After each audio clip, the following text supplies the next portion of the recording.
Ну, как ты и просил, я запишу специально для тебя по поводу Европы Универсалис 4. Ай, ты говорил, что там что-то не разобрался, и тебе либо на практике, либо посмотреть. Ты можешь, давай покажу тогда тебе сейчас быстро, а можешь именно посмотреть то, как я сейчас запишу это видео. А я тебе предлагал попробовать поиграть за слабую державу. Ну, давай тогда, собственно, сейчас поищем эту слабую державу. Можешь, конечно, попробовать для начала поиграть за какие-то американские племена, но, во-первых, они маленькие, во-вторых, даже я в них не разбираюсь, тут вообще какие-то шауни, есть такое племя, какой-то ирокез, ну ладно, ирокез это еще такое, но Кри, Муиска, Кипче, ну ты понял, в общем. Поэтому лучше выбирай либо вот какие-то европейские страны, может быть, больше опять же, ну, тоже вроде бы в Африке племя, а нет, ну тут султанат, королевство. Ну, в общем, либо вот можно даже поиграть за ту же самую Японию, попробовать, где она. Ну, в общем, где-то здесь должна быть Япония, да. Вот она, сейчас. Только нажал. А, вот она. Ну, в общем, можешь попробовать вот за Японию, да, здесь как раз вассалов просто куча. Можешь вот всем сразу объявить войну, начать там полномасштабную войну за этот остров. Можешь монголами поиграть, попробовать захватить вот эти буряты всякие. Турчин. Вообще первый раз вижу, если честно. Ну ладно, что-то я долго разговариваю. Давай покажу тебе, например, даже на примере. Я что-то не вижу каких-то зависимых государств. Ну вот есть Пермь, посол державы Москвы. Давай попробуем тогда уже за Пермь. Здесь ты, собственно, можешь посмотреть, какие они есть, есть уже. Это сами первоначальные идеи, административные, дипломатические и военные технологии. Собственно, можешь посмотреть про самого князя, статистику, его имя, фамилию. У нас княжество тоже дают некоторые плюсы, может быть, когда минусы. Собственно, это православие, исповедуют флаг, ранг. Ну и технологическая группа у нас тут восточная. То есть, если, например, здесь Франция, у него вот западная должна быть, да, вот у нее западная, у них просто тогда там как бы вот самая лучшая, в то время как здесь, по сути, должно быть хуже, там она обходится дороже.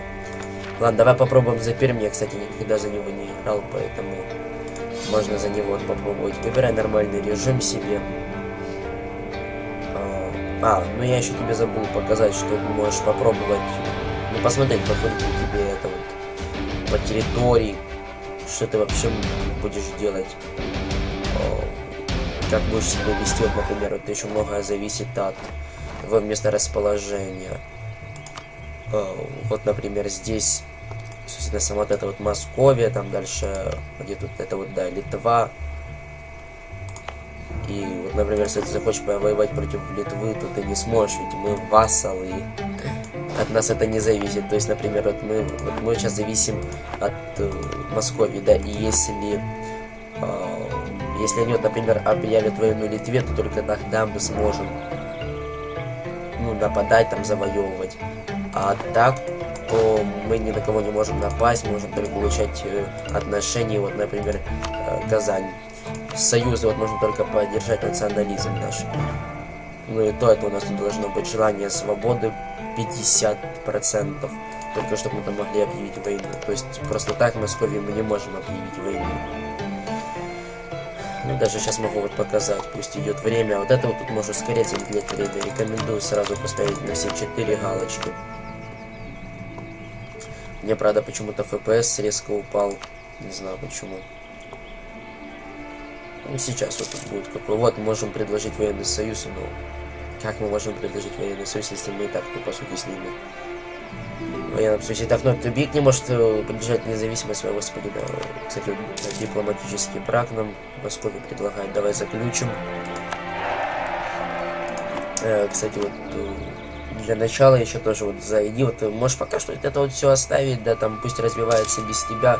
Вот даже можем сейчас себе, вот сколько у нас тут доход, плюс 0,99, довольно-таки мало, поэтому давай пока оно там собирается, тебе покажу. Ну, собственно, здесь ты можешь увидеть, что такое княжество, можно сменить форму управления, феодальная монархия, административная монархия, просвещенный абсолютизм, конституционная монархия. Как бы, то есть, все свои плюсы, но я не знаю, как насчет минусов, вроде бы только плюсы. Дальше здесь можешь, собственно, нашего самого князя посмотреть, его наследника, на их возраст.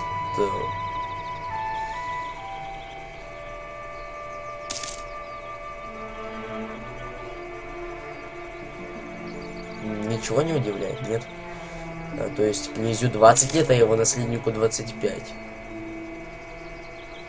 20, 25.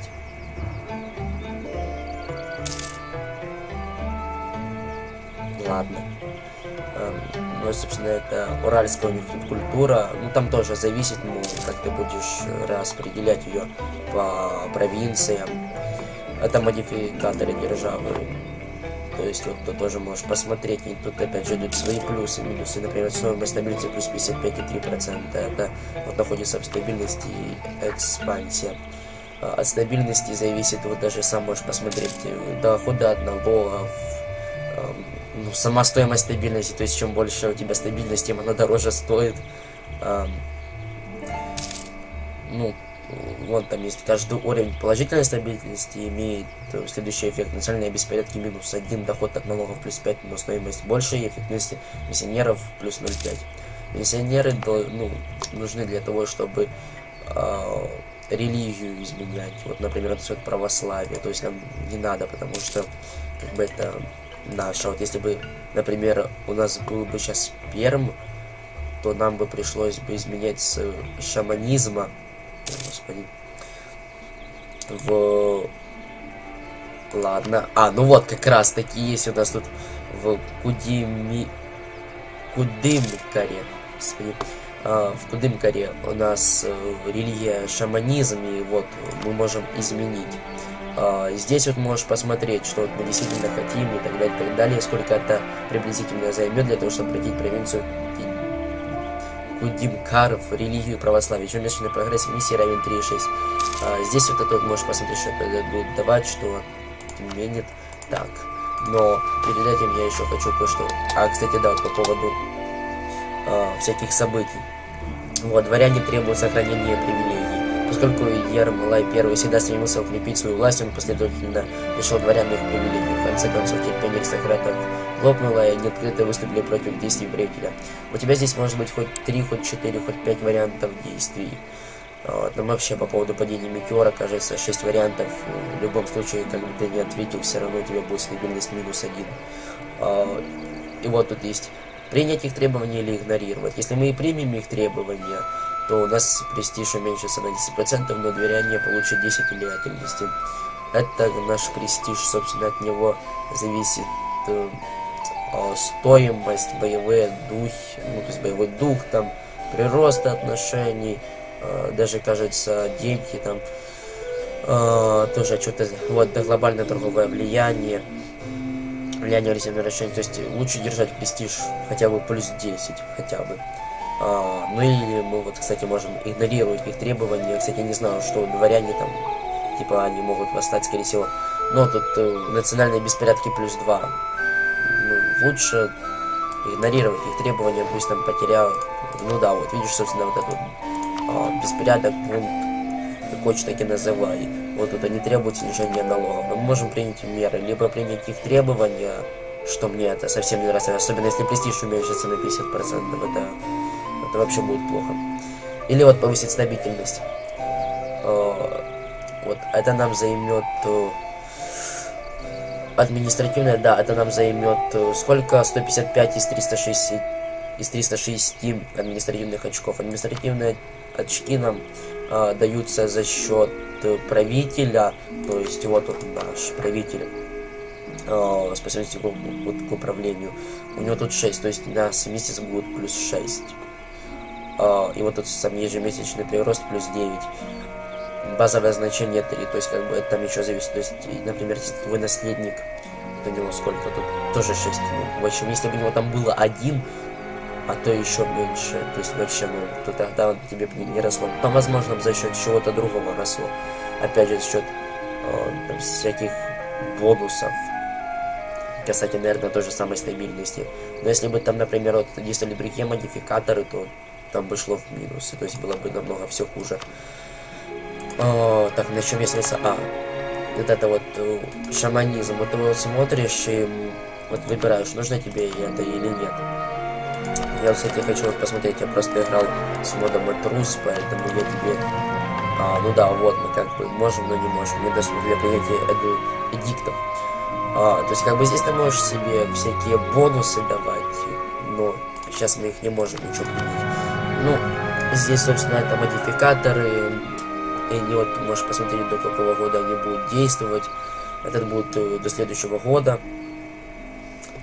Это фокусы всякие. Ты можешь, конечно, их выбирать, например, административный. То есть он повышает саму эту администрацию. Вот мощь можно увидеть то же самое, опять же, какой прирост идет, за счет чего. Собственно, советники, я думаю, здесь и так все понятно. Это те, кто тебе вот помогают. Ну, мне, в принципе, просто не за что себе брать советников. Тут, типа, вот дисциплина, например, вот можно посмотреть, сколько ты за него вначале заплатишь, сколько придется на него в месяц тратить, его родину, сколько ему лет, кстати, тоже зависит. Если там, например, ему 60 лет, то он же не будет жить там еще лет 40. Не, ну может быть и доживет. Это дипломатическое окно. Здесь ты вот можешь увидеть, собственно, тот, с кем ты можешь заключать союз, кстати. Ну да, вот можем независимость уже подтвердить. Я не знаю почему, кстати. Вроде бы у нас даже нет желания свободы. Желание свободы, я думаю, это так ясно. Но в общем, вкратце здесь ты можешь увидеть, кто с кем воюет, у кого какие договоры, что ты с ним можешь сделать, вот твои отношения, их правители, их отношения к тебе, их стабильность, опять же дипломатия и прочее, их счет, то есть как бы это общий зачет на доске почета, так сказать. Можешь, кстати, так же самое сделать себе вассалов, но, собственно, я их не могу сделать, потому что некого. Дальше, это у нас экономический. Ну, здесь, я думаю, тоже все понятно. Здесь содержание армии, содержание флота, содержание миссионеров и колоний. Колоний у нас нет, миссионеров тоже нет. Но, кстати, сейчас будут. Ну, в общем, выбираешь, да и вот тут тебе либо здесь можешь посмотреть, сколько тут что равно, или же вот здесь вот тоже в окошке. Здесь ты можешь взять взаимную, этого я делать не буду. Делаю это очень редко, потому что там потом что-то умножается немного, и нужно будет выплачивать. Это, собственно, твой сам доход. И не филиация. Это я и сам до конца даже не понимаю. И как бы он, я так понял, зависит. То есть чем больше нефиляция, тем хуже. То есть деньги меньше и прочее. То есть, ну, очень хуже будет. Не надо там, чтобы было много. Военналог это во время войны, то есть как бы, да, содержание армии, содержание флота и доступные наемники. То есть это тебе пойдет только в плюс. Торговля, ну тут тоже, думаю, все понятно, опять же, как стандартно, как и в экономике, просто что здесь ты можешь отправлять своих людей, давай отправь, например, одного, но сейчас он будет идти туда 2 недели. Думаю, здесь все понятно. Технология, думаю, тоже все понятно, просто тут улучшаешь, можешь посмотреть, что тебе нужно. Скажу только то, что здесь есть уровень, то есть чем больше уровень, тем лучше. И, например, административные технологии ты можешь только за административные очки, дипломатические за дипломатические очки, а военные за военные. Здесь ты можешь провести вестернизацию, то есть, например, вот, если у нас есть сосед, у которого уже есть западная технология, то можем перейти на западную технологию. То есть она будет лучше, чем восточная. То есть мы перейдем с, ну, возьмем по этим вот. То есть мы перейдем с более слабого оружия, более лучшее, с более простых технологий в более лучшие. Идеи. Ну, идея это, собственно, наши идеи, те, которые я еще рассказывал при выборе страны. То есть мы здесь можем... ну, то есть мы здесь сможем открывать себе всякие бонусы. Но для того, чтобы открыть, например, столицу при Камья, нам нужно открыть для начала национальные технологии. Но чтобы их открыть, нам нужны национальные идеи 5-го уровня. У нас же они... Даже они что-то я не вижу. Ну, в общем, будешь играть, поймешь тоже вот со временем. Ну, собственно, здесь это задание решения, здесь ты можешь учредить торговую республику. То есть, это как бы вот то, что ты хочешь сделать. Здесь ты вот можешь увидеть. Стабильность уменьшится на 4. Класс, правда? Зато купцы там будут, для этого тоже нужна определенность. То есть, нужна стабильность выше или равна 1. У меня же она 0. Нужно число городов меньше 20. У нас меньше 20. У нас должен быть доход от торговли больше или равен 40. У нас нет такого. Еще, во-первых, у меня все идеи группы торговой идеи. То есть, нам нужны вот где-то торговые идеи. Сейчас найду. Вот и нужно эти вот все торговые идеи взять. Ну, в общем, каждое задание там зависит. Вот это вот задание ты можешь взять, например, повысить наш престиж. Нужно тебе его повышать. Собственно, чтобы он был больше или равен 50. Можешь это взять. Но если там откажешься от него или не выполнишь, то тогда там что-то вот, кажется, год ты не сможешь брать задание. Как повысить престиж? Воюй. Или по случайным событиям. Или как вот у меня, вот, например. То есть там тоже зависит от многого. То есть от традиций всяких. Но самый такой вот проверенный способ это война. Выигрывай битвы. И войны, собственно, тоже легитимность. Это связано с дипломатическими браками. То есть чем у тебя больше, тем лучше. Тут меняются опять же эффекты от текущего уровня. Можешь посмотреть. Желание свободы понятно. Это торговцы, колонисты, дипломаты и миссионеры. Это твой флаг. Это интерфейс производства. То есть здесь ты можешь посмотреть, например, полки можешь создать, обычные и наемники. Давай объясню по поводу обычных и наемников. Кстати, я с паузы сниму. Смотри, например, вот у нас есть планировать полк. Например, вот бердышники. Например, вот в этой вот провинции они будут 59 дней. В этой 60. В этой 106. В этой 67. То есть нам намного легче будет их и быстрее создать в Усть-Сысолск. И вот, например, смотри. Ты вот захотел себе создать армию из 5000. Вот у нас есть уже 3000. И вот эти вот бердышники ты вот нажимаешь, да, и у тебя отнимается 1000 рекрутов. Рекруты каждый месяц тебе вот идут определенно, это зависит от, опять же, модификаторов от самой стороны. Тоже там от культуры, такое тоже, вот, опять же. И вот они будут определенное время строиться, нет, не строиться, а набираться, им будут давать там оружие и прочее. Ты можешь, кстати, это тоже опять же посмотреть все вот здесь вот. И вот, например, кстати, у нас есть лимит армии. То есть, если мы превышаем лимит армии, то у нас идут в минус там военные очки и прочее, но зато как бы армия будет больше. Например, создадим еще одного. Вот он у нас, можешь даже посмотреть. Опять же, у нас забираются рекруты. Наемники. Это они, во-первых, стоят намного дороже, чем обычные, то есть то, которое ты создал, но они не берут с тебя рекрутов. Точнее берут, вот, например, если они понесли потери, то тогда они будут брать с резерва твоих вот рекрутов и будут пополняться. То есть в любом случае эти наемники будут брать с обычных даже людей, примерно так. Кстати, забыл показать по поводу... нет, стоп, здесь я показал все, кроме усталости и сверхрасширения. усталость от войны, она там зависит тоже от многого, то есть лучше ее всегда держать очень маленькой, или вообще ее не держать, чтобы была 0,00. То есть там, вот, например, у тебя вот маленькая усталость от войны, да, твоего противника, она большая. Например, вот у тебя 10-тысячное войско, я сейчас воюю с 20-тысячным.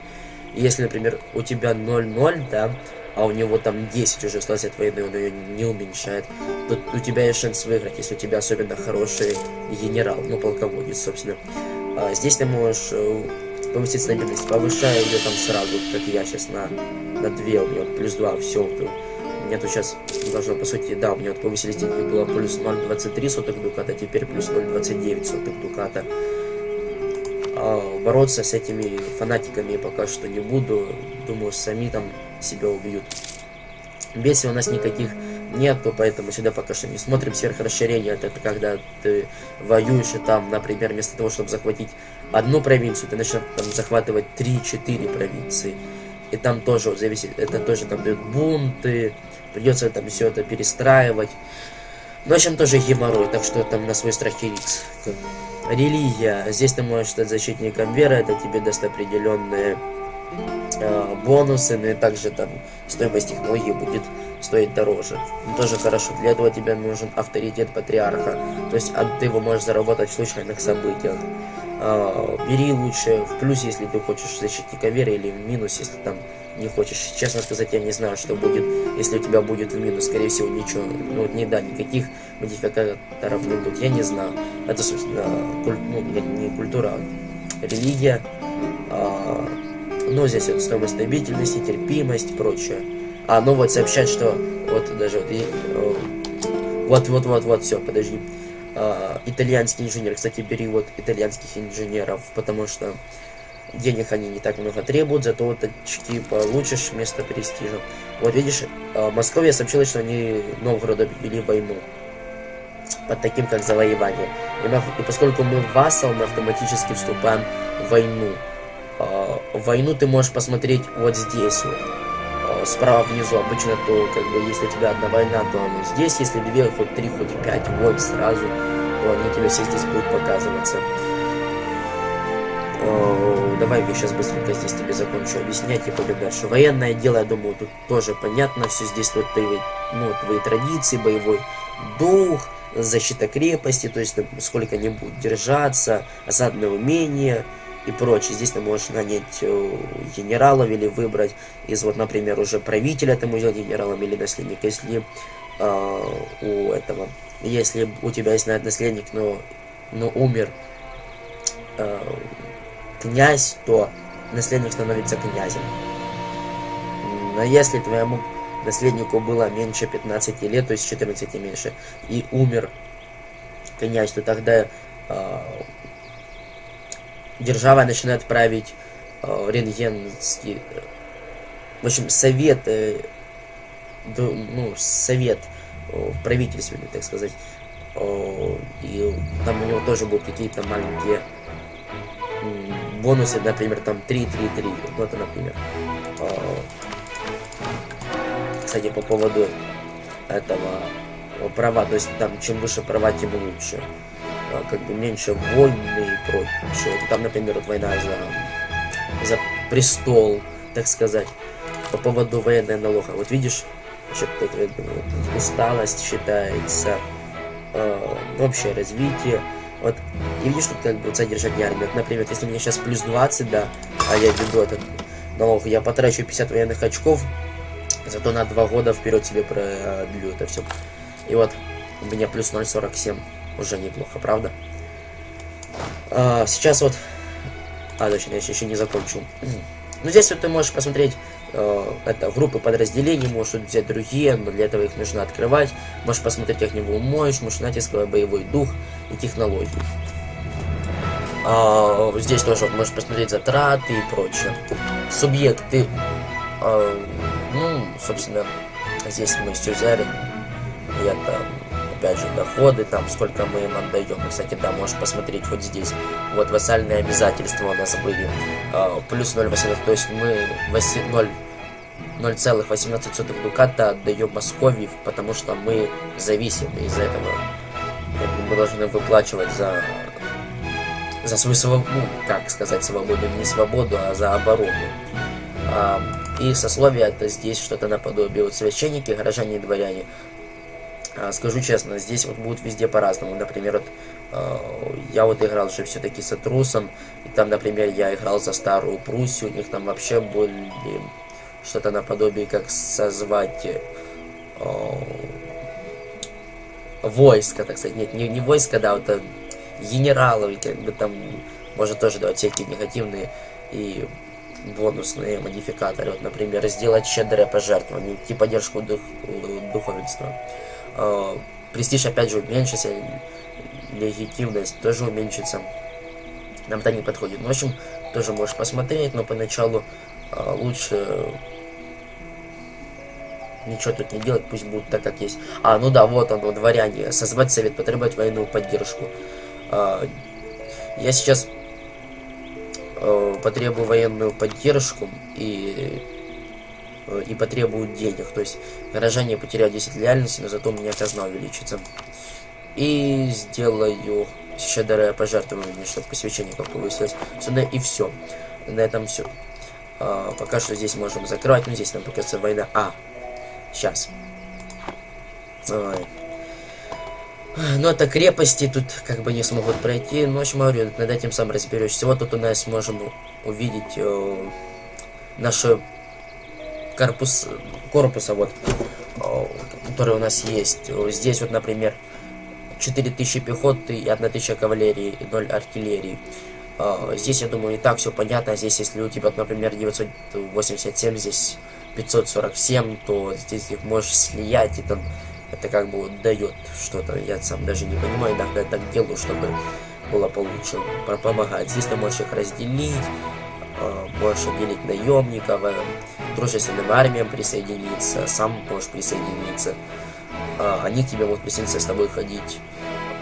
Ну, это как бы, чтобы они быстрее ходили, туземцев можешь атаковать. Собственно, вот оно, колонизированная земля.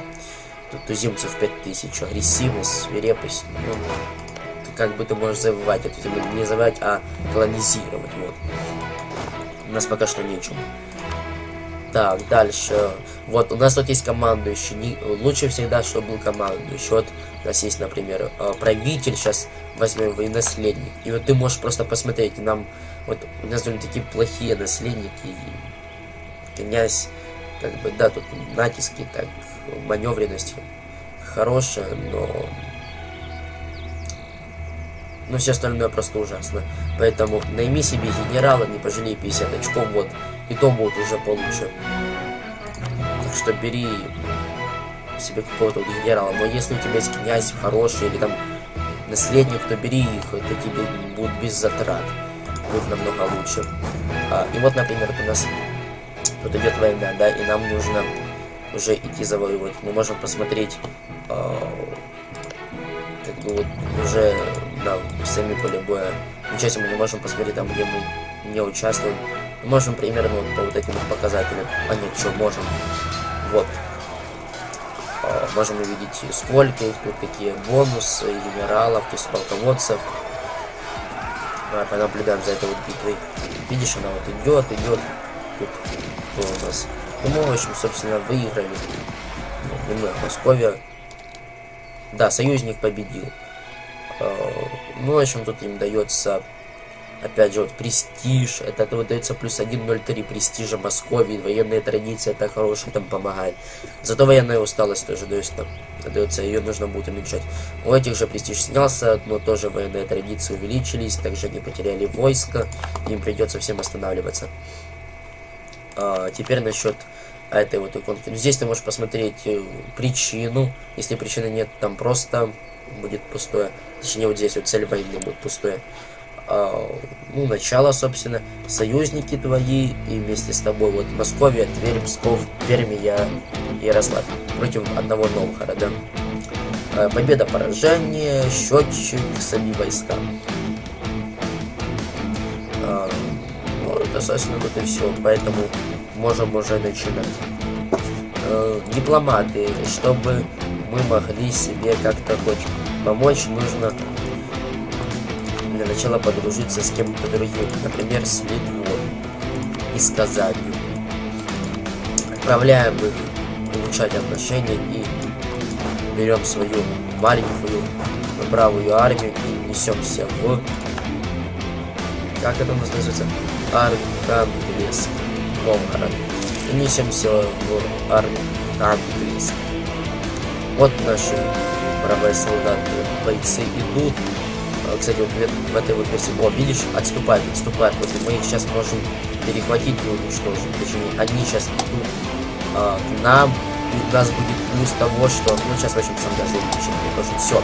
Видишь, началась битва. У них боевой дух очень маленький. Это нам пойдет на пользу, поскольку у нас поменьше, у них побольше. И теперь вот смотри, опять же, у нас есть наш Петеркинер. Вот можем увидеть его мощь, мощная натиска и все остальное.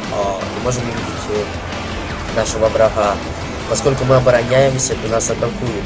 И из-за этого у них есть водные препятствия, местность не играет на руку. А нам это все играет на руку. И как бы вот мы здесь можем сейчас свободно обороняться, а потом, когда мы выиграем, если мы, надеюсь, выиграем, они отступят обратно и, скорее всего, добьют московские войска. Мы в это время будем захватывать вот это вот. Но поскольку здесь нет крепости, ну, здесь вообще нет никакой обороны, то мы ее захватим, пока этот вот счетчик нет базы, так пишет. Это, в общем, тут отсада, но, честное слово, здесь ты можешь даже сам посмотреть, тут будет очень много чего интересного. Пока что посмотрим, как будет наша война. Видишь, вот сейчас закончится боевой дух, они отступят. У нас, кстати, тоже голод уже средний, даже кажется чуть меньше. В общем, вот там мы получаем себе военные традиции, престижа получили чуть-чуть. Можем посмотреть на свои потери. Мы потеряли 799 пехоты, 289 кавалерии. Мы потеряли 2008 пехоты и 829 кавалерии. Артиллерии не было, поэтому сюда ничего смотреть. А здесь вот сколько осталось. Ну, думаю, смотреть не надо. Вот они сейчас начнут отступать, и мы в это время же можем по-настоящему понаблюдать за происходящим, но нет, не можем, поскольку мы вот захватили Новгород, все. Как бы, по сути, мы его захватили, но все равно это захвачена держава Московия, поэтому обидно. Кстати, вот если вот это вот есть отступление, то будет очень хорошо, поскольку мы сможем полностью разбить их не войском. Кстати, войско без командующего может разбиться даже и без отступа, ну то есть без того, что они отступят. Ну, в общем, сейчас мы соединяем полки и идем дальше. Можем посмотреть, когда мы прибудем, например, это может помочь очень сильно. Можем посмотреть, когда враг куда-то придет. Например, 5 января только прибудем сюда. Поэтому вот так. Здесь опять же тоже нету защитников, это можем спокойно себе захватить. Очень сложно так быстро говорить, возможно, даже сейчас не понимаю, что я говорю, но я примерно понимаю. Ну, сейчас можем спокойно себе подходить, нам как бы никакого большого сопротивления встречать не надо, даже если встретим, надеюсь, нам Московия придет на помощь. Кстати, да, тут тоже можно посмотреть всякие модификаторы, например, арктический климат, то есть там развитие, минусы войска, ну такое, вот, говорю. Можно даже включить физическую карту, видеть, что здесь происходит. Ужас. Суровая зима, да, это суровая зима, еще арктический климат. Но это ж ужас. Можно еще, кстати, если разграбить, то можно посмотреть, какая добыча будет. Мы, кстати, потеряли 3 сотни, поэтому нам придется восстанавливаться за счет рекрутов. Но по-настоящему можем очень легко сейчас захватить своими 4 корпусами пехотинцев и 1 корпусом кавалерии. Просто много территорий, провинций. Как хочешь, так и называй. Вот, например, нет, они не идут к нам, они к нам не идут. Обидно. Вот, видишь, тут, например, вот 1 корпус врага. Все, мы захватили, идем дальше. И то есть, если там, например, будет только 1 корпус, и мы успеем до того, как он не сделает вот эти вот беклишники, то мы можем успеть захватить. Да, все, и как бы перестанет там формироваться войско. Вот мы вот его уничтожили, все, быстро. И начинаем сразу вот эту фазу. Здесь много чего зависит. Там, например, вот если это будет крепость, то будут проломы в стене. Возможно, даже сейчас покажу тебе. Вот, видишь, вот оно. Здесь вот показывается примерно, что происходит. Вот, например, вот эти вот кубики, можешь посмотреть, что здесь будет происходить. Проломы в стене, то есть они уже могут атаковать. Вот само, сколько тут войск атакуют, сколько защитников. Говорю, довольно-таки интересно завоевывать, если у тебя есть армия. Конечно, против Москвы очень сложно идти, особенно я ей сейчас помогаю, но я тебе все-таки показываю. Я все равно, скорее всего, не буду играть на этом сохранении, разве что, если только не перейду за другую державу. Видишь, тут снова будут отступать. Ну, пусть отступают. Не вижу вообще здесь тяжелые сопротивление. Вот снова у нас 5000, то есть мы просто пополнились и все. Мы, кстати, вот получаем даже деньги. Вот снова мы захватили провинцию, можем посмотреть, что здесь происходит.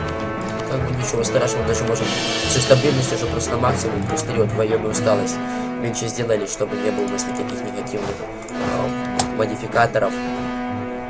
Идем на захват Олонеца. Сейчас мы это быстренько все тут захватим. Не знаю, как тебе показать даже. Вот, возможно, вот здесь вот сейчас будут там формироваться. Вот сформировались. Сейчас мы тогда быстро захватим эту вот провинцию. Все, захватили, идем дальше. Возможно, что вот здесь вот будет получше тебе вот показать, чтобы я тебе показал это вот на личном. Нет, лучше давайте сюда пойду. Так. Ну все равно нету, я не знаю, все. Вот, вот мы заключили мир, они сообщают, что они заключили мир с этим Новгородом. Ну это же еще пустое, что там уступают провинции, там выплачивают дукаты, завоевания, получить штрафы. Ну, в общем, все как обычно, просто отлично. Поскольку мы теперь на вражеской территории, нам нужно срочно идти в свою территорию и продолжать. Кстати, да, вот реформа литургии. В общем, поддерживаем реформу здесь. А тут, да, кстати, легитимность увеличится на 10, но уменьшится на 5. Там авторитет. Поэтому мы увеличиваем и идем к себе. Здесь вот видите, Казань воюет с нагайцами. Кажется, Казань поглотит. Да, Казань... Хотя нет. У них есть шанс. Но мы идем себе вот обратно. Пока что я хочу посмотреть, поддержит ли нас Казань в борьбе за независимость. Как и Литва.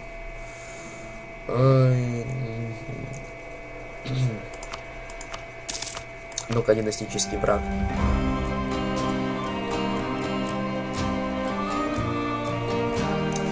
И там подчинение больше личное ум. О, стоп, личное ум. Ну да, личное ум. Уже думаю, я перепутал. Вот, кстати, да, обрати провинцию черт в православие. Это нам даст эффективность миссионер 1460 года. Мы сейчас берем, и тут значит, вот он. Шаманизм 20 месяцев понадобится. Ну вот он вот пока что работает. Против Москвы, конечно, мы не сможем, видимо, повоевать. Хотя.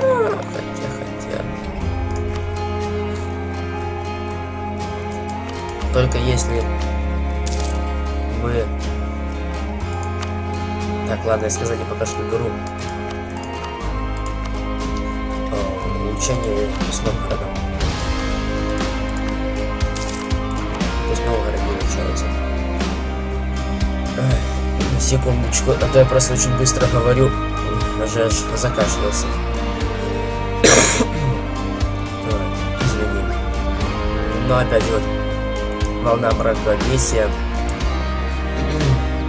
Мракобесие было за закономерным ответом. В общем-то, беды всякие, ужас, веки науку.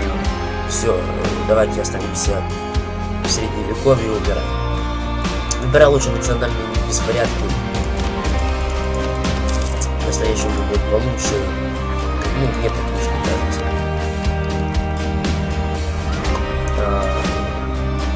потому что там, если я не хочу уменьшать, они так у нас плохо. Так уменьшается очень мало. Автономию не надо, ничего с ним пошли. Да, Казани там уже плохо. Занижили захвачен. Да, все очень осталось в Казани, вряд ли самостоятельно хочет идти против Московии.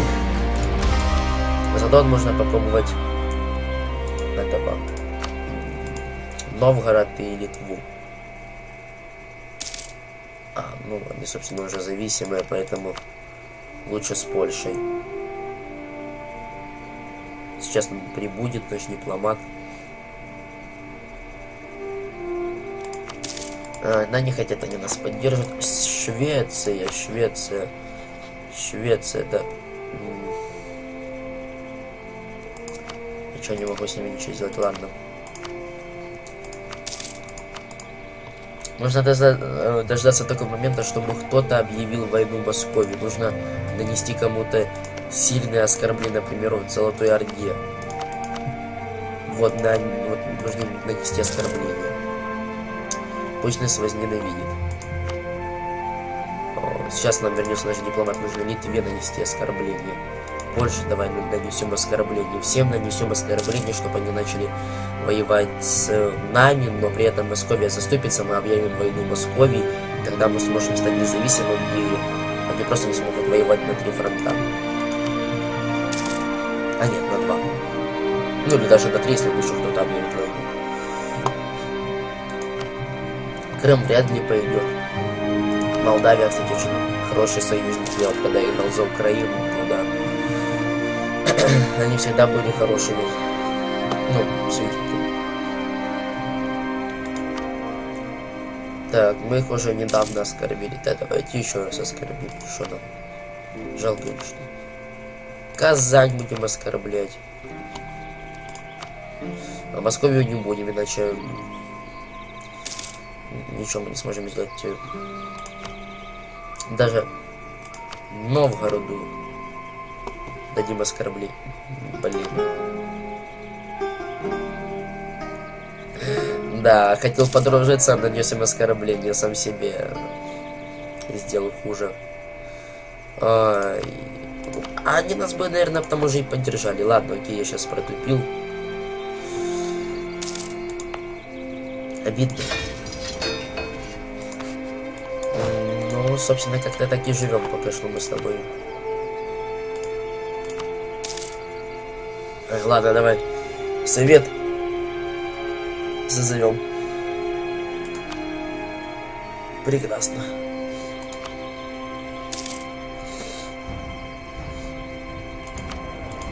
Ну, даже не знаю, что тебе еще показать.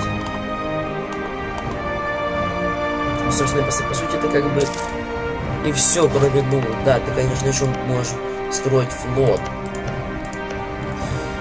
Но у нас нет выхода к морю. О, вот обращение прошло успешно. Вот мы как раз даже задание выполнили, видишь? Вот и хорошо. Вот, все.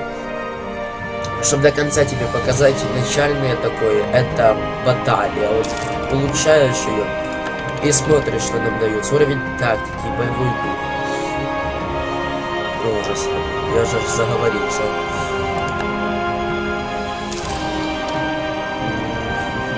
По-настоящему, если я сейчас объявлю войну, я ничего не смогу сделать.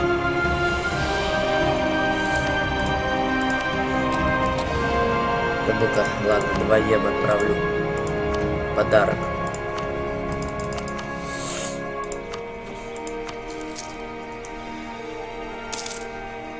Пусть его примут.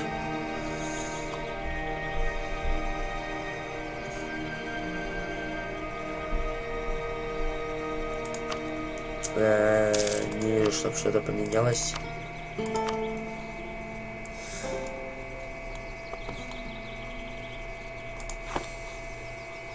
У нас даже экономика возросла. Ай-яй-яй-яй. Ну ладно, хорошо, давай тебе еще я покажу последний этот. Как можно объявить войну. В общем, берем займы. Вот, кстати, инфляцию. Ну, сейчас, в общем, мы с тобой все сделаем, что будет все хорошо. Видишь, вот как только берешь займ, сразу у тебя там падает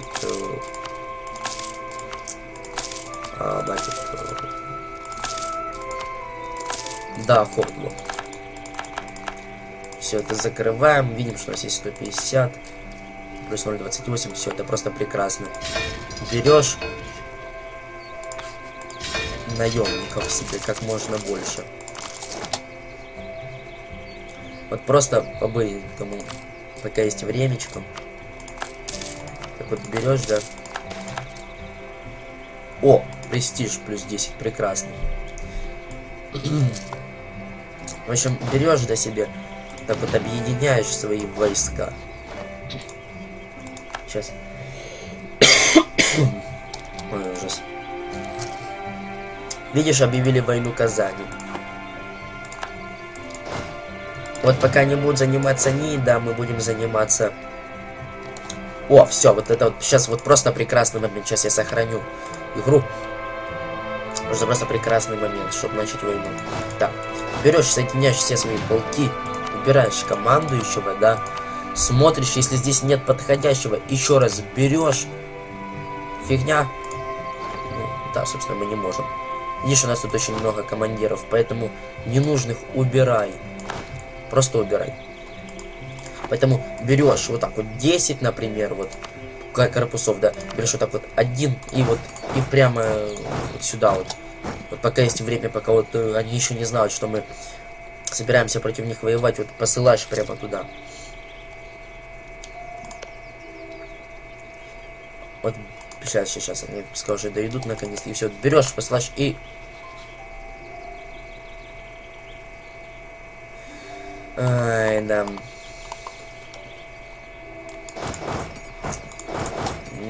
Не сможем мы.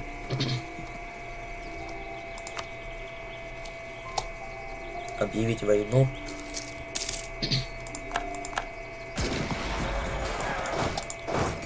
Обидно.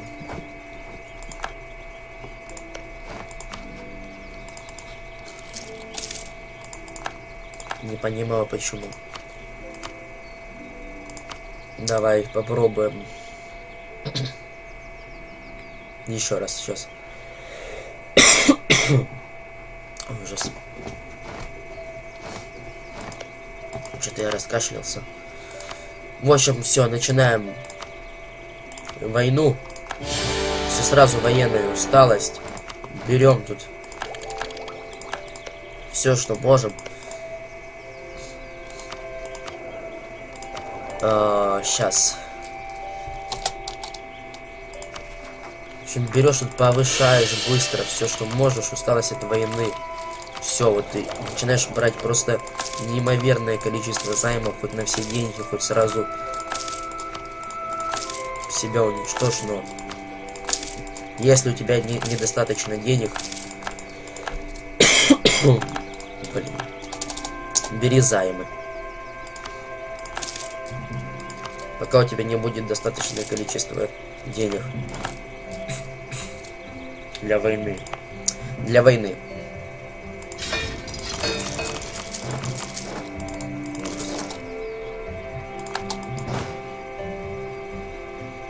Сейчас. Да это ужас просто.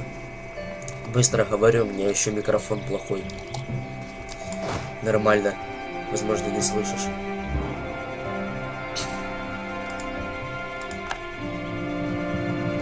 Дальше нам объявляют войну.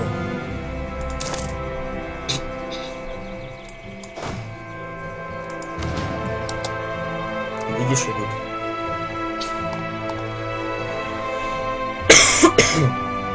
Ужас. Извини. В общем, объявляешь им войну. И ждешь. Просто ждешь, пока не придут.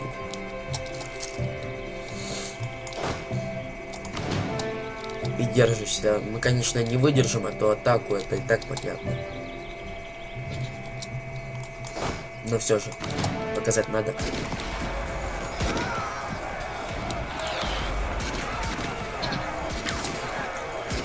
видишь? Просто на честность. Но мы, кстати, неплохо держались.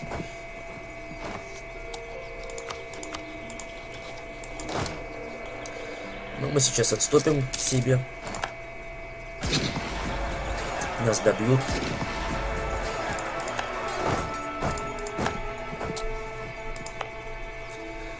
Но примерно вот так вот, кстати, и играется.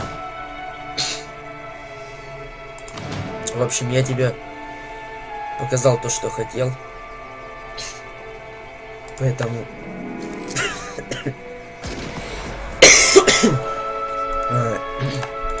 Давай.